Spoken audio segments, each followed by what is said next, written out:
You're listening to That Home Loan Hub. I'm Zibuni Salimova, here to make home loans and property investing simple, smart and stress-free.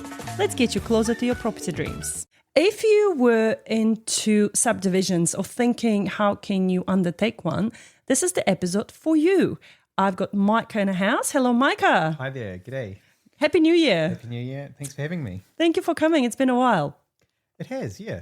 Been up just before Christmas. So, Yes. So you're here today to talk to us about subdivisions. yeah, particularly smaller infill subdivisions. So you asked me what infill meant before. So an infill is where you are maybe in suburbia, there's a single house on a larger plot of land, and you're looking at your backyard or front yard going, oh, can I put something there maybe?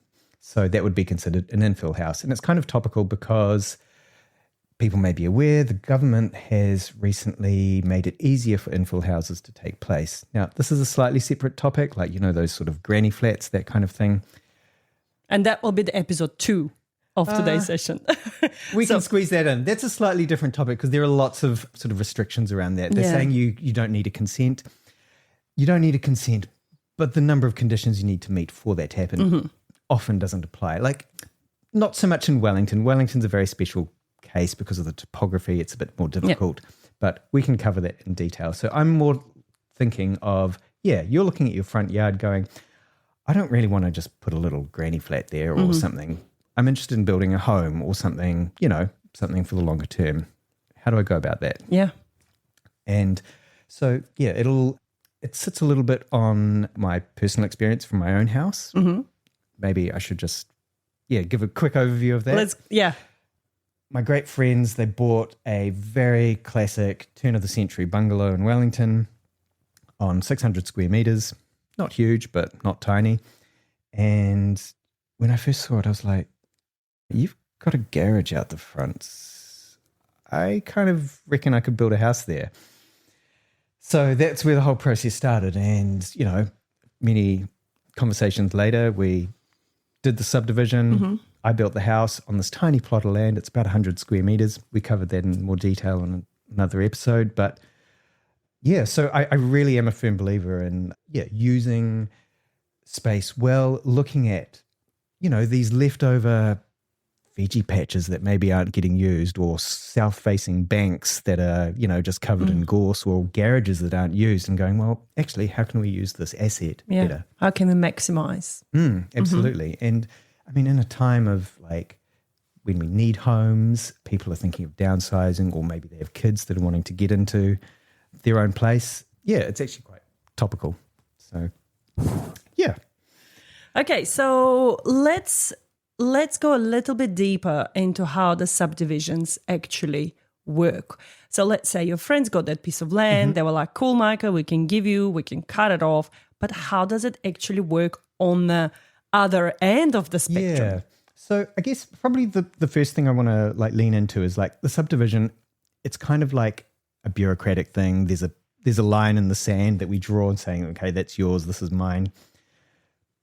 But more than that, it's you're building a house, you're building a place to live, you're building a lifestyle. So I think what I kind of want to lean into is the importance of having the bigger picture right before we go drawing lines in the sand and dealing with lawyers and the like.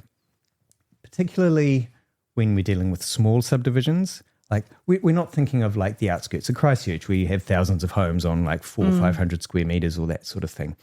I'm thinking of smaller, tighter developments within an existing suburbia with houses all around. You've got neighbours to consider. You've got the host house you need to consider. You need to protect the asset that you're lopping the land off. Yeah. I think a lot of people sort of forget about this bigger picture where we're working in a context here, building lives and wanting to protect the asset of the main house. My heart sinks when I see places where there's this like beautiful old home and they've gone and built this massive thing out the front, and then all of a sudden the living room's looking into someone else's bathroom 2.5 meters away. My heart sinks. And like, so I just sort of want to lean into getting the bigger picture of building a home that'll be there for a long time and building livelihoods. So yeah, I like that. Because you're right, like you got to sort of think ahead. What is the end goal? What is it going to look like? What are you trying to achieve before you go down the rabbit hole of spending money? On consultants, on surveyors. On architects. On architects even. So I think it's even more important when we're dealing with infill, like we were talking about before, or something that's actually really small, because the smaller the constraints, the more you've got to lean into the end result and the design to get that right, because you kind of box yourself into a corner if you're not careful. And you don't want to build something that's terrible because it'll be there for 50 years, 100 years. No one wants to look at somebody else's bathroom for 100 years. Yeah. So with our own subdivision, it was 100 square meters that we lopped off. So the council looked at it sideways and they were like, whoa, not sure about that. 100? Did you just say 100 square meters? 100 square meters is our bit of land. How big is your house? Take. The house is 62 square meters. So you put a 62 square meter house on a 100 square meter plot of land. Yeah. So it's got a really small footprint. It's 3 stories high. And you might be going, whoa, how does that not block the views of the neighbours and that kind of thing? We actually spent a lot of time on the design to really get it right. And the roof level is set below the floor level of the other houses around it, for example. So there were real constraints that we put in place. We didn't want to max out the site, build the most that we could, and be terrible neighbours to everyone. Yeah. And be terrible neighbours to my friends up the back. I was about to say your friends would have regretted that decision. Exactly. So it was about really, preserving their asset and doing something good and being smart about how we did it. Yeah. So I do want to, lean into the idea that the smaller the plot of land, or maybe the more sort of, maybe the steeper the plot of land or the more complex the subdivision, the earlier design input is important. And that's also from a very practical, boring council perspective. And this kind of ties in a little bit with your field about giving loans and the like. So essentially, the council want to know that you can get a compliant dwelling on a plot of land. And when they looked at mine, they saw 100 square meters and they were like, there is no way you can get a compliant dwelling on that plot of land. If you want to build something, we'll make the consent process really hard for you, and we'll make it even harder still, because we're going to say you have to build the house first and only then are you allowed to subdivide it. So just to sort of rewind, they were saying effectively, because it was tricky, I needed to build the house first and subdivide later. So that means I'm building a house on someone else's piece of land. And that doesn't work. No, it does not, because you don't own that piece of land. So therefore, when we're applying for a mortgage, we're essentially funding someone else's piece of land. So we can't do that at all. So the bank so from a lending perspective, it doesn't work. It just doesn't work. No. So the land has to be in your name. Exactly, yeah. So for this process, I used my design skills to develop a compliant dwelling on this small plot of land, so that the council would say, okay, we're satisfied now. We'll let you subdivide first and build later, which unlocked the lending process for me. Yeah. So that was where, I guess, an architect's knowledge of the district plan rules and planning came into play to be able to design something that was compliant to satisfy those requirements and unlock the whole process. So they couldn't say no to.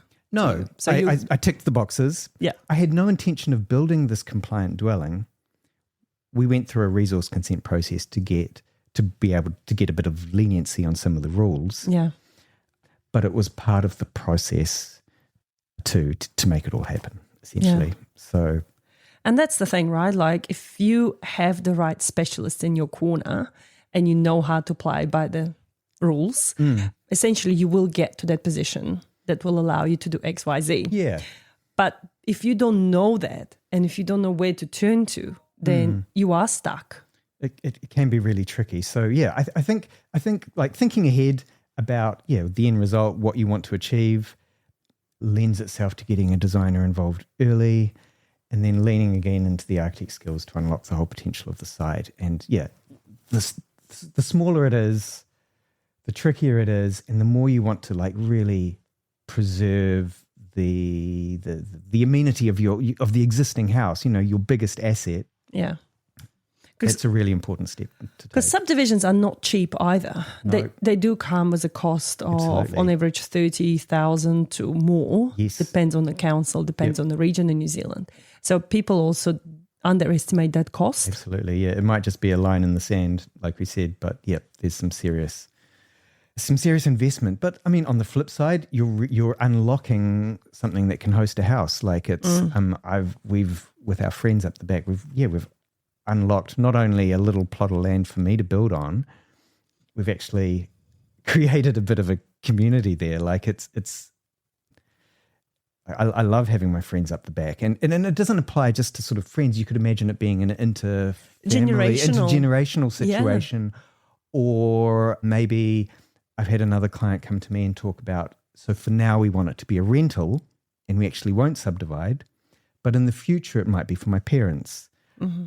Or maybe we'll shift into the smaller house and then sell the bigger house as our kids leave home. So it sort of unlocked a lot of possibilities there. Classic. Awesome. Thank you so much, Micah. We'll wrap this one up. That might be our cue. There's a phone ringing for those that have no idea what's going on in the background. Funny enough, it's actually, we'll give a shout out to Rachel. She's a property manager. She's giving me a call, probably about one of my properties in Live-In. Fantastic. So, on this note, guys, thank you so much for listening in, and we will come back with Micah and we will expand on what these infill houses are. Fantastic. Thank you. Bye. Good one. And that's a wrap on That Home Loan Hub. Don't forget to hit subscribe and join me next time for more property tips and tricks. Your next smart move starts here.